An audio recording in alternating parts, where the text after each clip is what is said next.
And a friend in San Diego talks about a family brutally murdered in Israel. The pictures, the stories, your world. This is News 8 at 11. Tonight, the local Israeli community is calling for justice after the brutal murder of a family in the West Bank settlement of Itamar. News 8's Richard Allen is here now with reaction to these senseless killings from a family friend here in San Diego. Richard?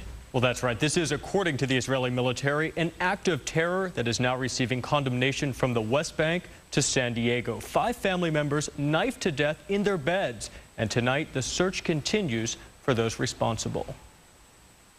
Those innocent kids were killed only because they are Jews in Israel. A 4-month-old infant, her 4-year-old brother, and 11-year-old brother and their parents knifed to death in their West Bank home early Saturday morning just after they'd gone to bed in what the Israeli military is calling a terror attack. In one moment, they were torn away from us by the force of monsters, vicious animals that were capable of slashing the throats of a boy or a baby a few months old.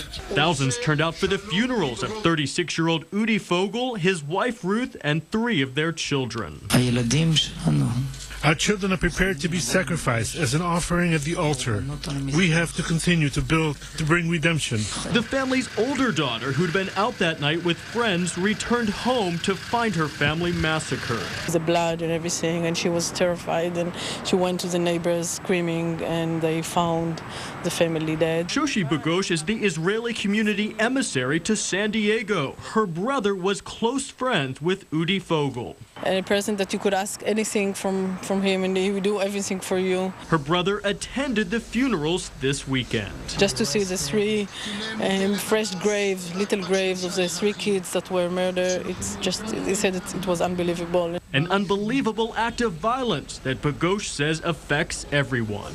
The world should know that we cannot be quiet when babies are killed only because they are Jews.